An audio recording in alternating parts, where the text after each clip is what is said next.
escaping bad positions is one of the best ways to demonstrate dominance psychologically over your opponent. Hey guys, we're back. When you start jiu-jitsu, all you want to do is submit people. But stop. Let's go back to the basics. Defense is the most important part in jiu-jitsu. Learn these moves and escape like a magician. The major aim of BJJ is control.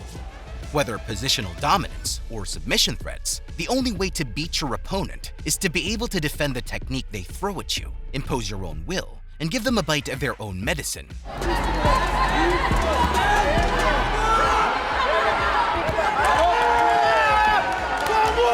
But this could be far-fetched if you don't know the basic methods to escape their invasion. No one wants to come in on their first and be told, okay, you're going to practice escapes for the next year of your life. But that's what you got to have. That's your first skill. And that's what I push upon all of my students. They know that if things go wrong, they can always get out. They can always live to fight another day. Not to worry. There's an easy and fast way to escape all 7 dangerous positions. Number 1. Escape from back control. When an opponent attacks your back, there are 2 sides you can fall on. Their control arm. I will fall in this side.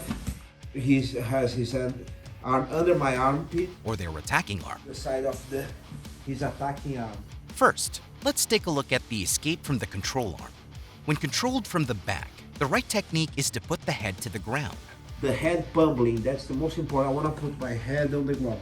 The mistake is that athletes forget to pop the head up and then put it on the floor.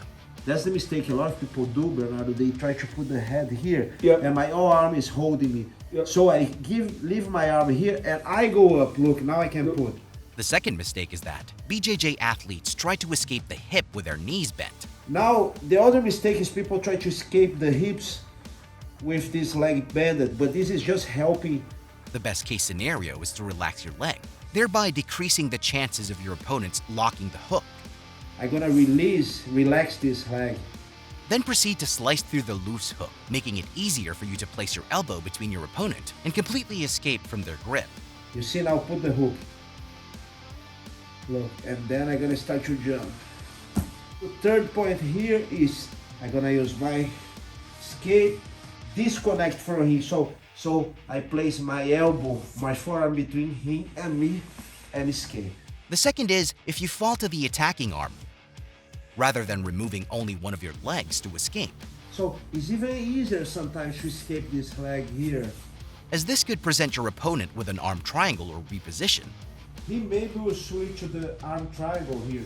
Instead, remove the hook from his other leg to lessen his control. I'm gonna beat his hook here, make him lose a little bit of control. Then you can either mount your opponent, or when they try to get back to position, you can fall into the control arm and close the knee angle.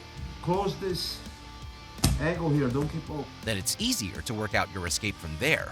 And then head on the ground. Then once you place your arm between me and I, then I can lift my head. Number 2. Escape from mount. The full mount is one of the most uncomfortable positions to be in. To escape, first you have to create a hand frame below to the side that is free. You grab my hand, I frame to the side that I'm free, okay? Then push down, but your opponent will react to exert their own dominance. True, I'll push. I start pushing and start reacting. Yeah. And this will create an avenue for you to use your leg, aided by the frame you created to carry away from your top. Yeah. When he reacts like that, I'm gonna bring both knees to my chest, like this. When they lose balance, you can go for the X guard. My knee goes inside. Once my knee goes inside, I can go for the X guard. This will create an opening for multiple submissions like heel hook, toe hold, and even calf slice. I can start setting up like a calf slice here, like this. I have so many options right now. You've not only escaped a very dominant position, but you've also turned the tides in your favor.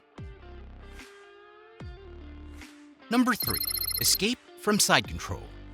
To escape side control, the number 1 move is to turn slightly away from your opponent to create a space for you to get your elbow in. Then it's okay to turn away from our opponent just briefly to get the elbow inside. Immediately inside, Place your knee at your opponent's hip. So instead, I place my knee at the hip. My knee will always beat him at the hip. Then gradually move outward to get your knee inside their side control. For every inch that I move outwards, I can bring my knee in an inch. Creating a V-shaped frame with your elbow inside. This V-shaped frame forms a strong defensive position against my opponent. This frame prevents you from being mounted and pressured. If he tries to mount from here, it's impossible. Join your other leg with a V-shaped frame, then push against their body. Control me in this position. Okay, I'm going to join my 2 feet together here, and I'm going to push with the strength of both legs against my opponent's body. Once done, they will try to regain their dominance over you, He will probably try to retain control of my head. but you need to get your hand inside to prevent the pin position. So we always want to get our hand inside. So again, we're dominating inside position. We're getting inside the wedge of his bicep. Then you position your knee inside their hip and adjust your knee out. Inside his hip, and I shift my hips out. Finally, you can get your back off the floor by going underneath their arm for a forward shift. From here, we can hit a forward shift and get our back off the floor. From there, you can start offensive positions. Number 4, escape from knee on stomach. An opponent kneeling on your stomach can be a very difficult position to be in. He's so focused on driving in like this. So he's super sturdy here. This is difficult. First, you'll need to push your opponent's knee sideways, creating space for you to bring your knee in to fill the void. Can't move much, but if I just reach across, I can kind of just bop that knee, and that's gonna allow me to start turning in. At the same time, you are turning sideways, reducing the pressure and shifting it to your hips. And I bring my knee up in between us. And I'm actually supporting his weight on my hip bones themselves. So my hip is now vertical instead of where it was flat. After this, you create a block by placing your hand beneath your knee. And this further is just gonna create one solid block on the right side of my body. Then use the toe of your other knee to tilt the opponent's body. The key here is my left foot plant, toes down, and I'm gonna use that plant to lift my hips and turn. And use your other knee, you place your hand beneath to nudge your opponent's knee off. I'm gonna lift and I'm gonna hook his knee here. Number 5, escape from north-south. The first step is to free both arms. Now I don't have ability to frame off with my arms. I need to be able to get my arms back in. This is done by using your leg to capture the hip, I need to use my legs to move the head. creating space for you to pummel an underhook. Leg, move the head, and you get room to pummel an underhook here. Your elbow shouldn't go through only your forearm, as this could lead to an armbar or Kimura attempt. This is bad. This is a very bad scenario. If your elbow goes through like this, they're going to Kimura or armbar you. As your opponent tries to gain control of your elbow, immediately work your elbow in. Where he's going to try and get control of my elbow, I'm going to try to work my forearm back here, gripping the scapula. Okay, I've got one side down. This is done the same way on the other arm. Once this is done, As he goes to control my elbow, I get my other elbow in. lift your opponent's body, then replace the arms with knees and roll back to guard. You can put as much pressure as you want. I lift up, put my knees in, hand goes to the opposite hip, and I can recover. Number 6, breaking closed guard. Start with double bicep control, So first off, double bicep control, here like this.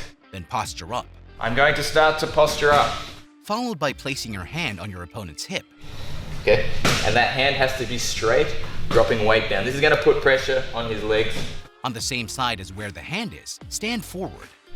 One leg forward, and the other leg's gonna be a bit diagonal, just because you don't want to give him both feet. So I don't want to step up and give him both my legs. But the other leg should be at the back in order not to get swept. Good chance I get swept. I want to step one leg forward, one leg back. Still applying pressure. I'm putting a lot of pressure down on the hips here with this left hand. Lean back to be safe from your opponent breaking your posture. Brian's usually going to be trying to break my posture from here, okay?